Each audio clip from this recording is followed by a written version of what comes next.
Hello and welcome to a very special episode of this season. Today we have a guest with us whose name needs no introduction. He's a man who took Infosys to new heights. He's the chairman of Manipal Global Education. He led the foundation of Akshay Patra, which is India's largest midday meal program. It provides meals to 1.5 million children on a daily basis in India. He has received Padma Shri Award for his distinguished contribution in industry, governance and philanthropy. He's a very passionate investor and he has invested in more than 30 plus startups and helped significantly in ecosystem creation. With no further ado, let's welcome Mr. Mohandas Pai. Hello sir. Hello. It's nice having you. Thank you. So I'll straight come to the questions first. My first question regarding is the education policy in India. Now I get this a lot that USA is a meritocratic society. And I feel that the education system in India is the core responsible thing which can be changed and can change the whole scenario in India. What do you think, and you have given a policy called 4.0, and plus being an educationist and with the Manipal Global Group, how do you think this can be changed and this can be brought up? You see, first of all, we need to understand the education structure in India. You can't compare ourselves with the United States or any country in the world excluding China. Right. We are 1.3 billion people. Right. When we got independence in 1947, our literacy rate was only 11%. Right. And the people going to college is possibly 2 to 3% of the age group of 18 to 23. Today we have 26.5 crore young children in school, which is more than the population of most countries in the world. We have 3.5 crore young people in college. And we probably have about 16 lakh schools. We have 864 universities, 51,000 colleges. And we have come a long way from that time. Our literacy rate today is 77%. And about 25.5% of young people in the age group of 18 to 23 go to college. Right. And we are a resource-constrained country. Okay. And education is not similar all across India. You see in the ASA report, which says in 29 districts of this country, which are rural, across 24 states, Class 5 children cannot read Class 2 textbook, but they are rural. So we can't say the whole of India is like this. Agreed. In Tamil Nadu, the gross enrollment rate today is 46. 46% of young people in the age group of 18 to 23 go to college. I think UP is 21 or 22. In West Bengal, it is 19. So if you look at all indicators, they're a very varied country. And I would not say that you must look at India as one single country, but look at India as a collection of 29 different countries. Right. And then decide what you want for school and college education all across India. Right. Let me start with school education. The first challenge in school education is creating great institutions which can give quality education to children. Right. Till about 20 years ago, government schools were very good. My parents' generation were educated in government schools. All the teachers in government school were top of the class. Right. And then came the policy of affirmative action, government interference, and government schools today have come down in quality. And across India, 40% of India's children go to private schools, out of which only 50% are very good. Agreed. That means if you have 100 government schools, 25% are very good in my opinion, 25% are passable, the rest are all very bad. Right. In private schools, maybe 35-40% are good and the rest are very bad. So people are going through difficulty in educating the children. Then we have the language policy. Parents want their children to know English. And all politicians want to give children education in local language because of politics. But they don't send their own children to local languages. I'm all for local languages, except we have not invested adequately in creating content in local languages. Chinese children get educated in Chinese, the Germans in German, the Japanese in Japanese, but why not Indians? But we have maybe 18, 20 languages. We don't have enough content. There, in France, 75% of all publication is translation from other languages into French. But the French do not suffer for lack of content. They will learn English as a language. Here we don't have enough translation. So we have this challenge. So my view is, we must allow good schools to expand. If you see children going to good school, they come out well.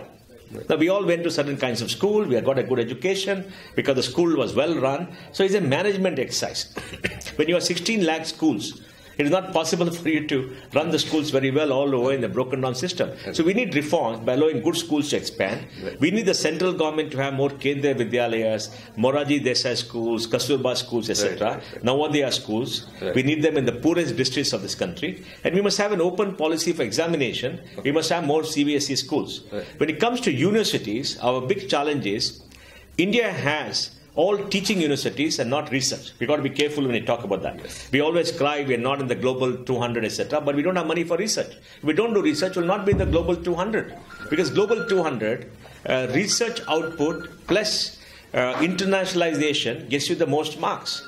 And there's a perception. And perception requires research. We don't have enough dollars, enough rupees for research. So we are teaching universities. And the way to reform is the top 200 universities under the national ranking framework should be given full autonomy. That is freedom in academics, freedom in administration, and freedom in financial matters. And the government should give scholarships to young people to go to a college of their choice without forcing them to go to somewhere. And we should have a national research fund for science, technology, and humanities of say 5,000 crores a year, which will give grants for research to all the universities on a competitive basis. If you're able to do that, you'll foster much research and you'll foster better quality. It'll take 15, 20 years. When I went to Bangalore University in 1979, I read an advertisement saying students of Bangalore University need not apply for jobs. The quality was so bad. But I'm from Bangalore University. I can hold my own against anybody in the world. Agreed. But why is that the university name was spoiled? Because it's politicized, and it had now recently 900 colleges affiliated. We have the affiliation system.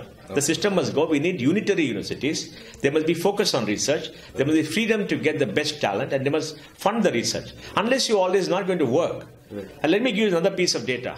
India has 5 lakh people studying outside India. 1,86,000 in the United States, 50,000 in Canada, maybe 40,000 in Australia, 30,000 in New Zealand.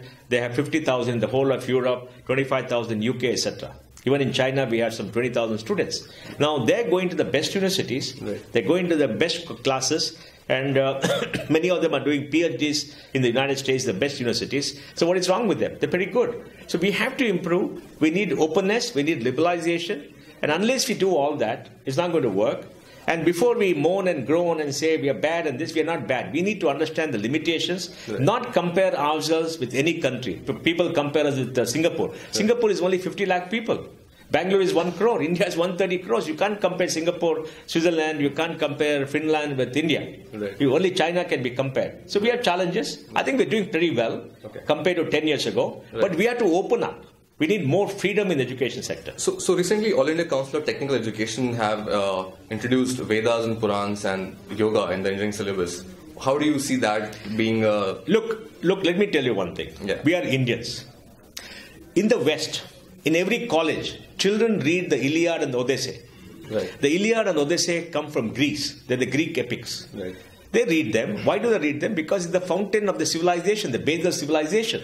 So if children have to learn the Vedas, understand the little bit of the Vedas, like the children in the West learn the Iliad and Odyssey, I don't see anything difficult. I don't see any problem. I don't see why people should cry. We have a very large leftist crowd who thinks learning about our own civilization, our own culture is antithetical to people, and I don't agree with them. At the end of the day, we are Indians. We should know our languages. We should know our epics. Why don't we teach Kalidasa in literature? Why should there be more courses teaching Byron or something else? English literature gets more people. Why can't it be the great literature of our country?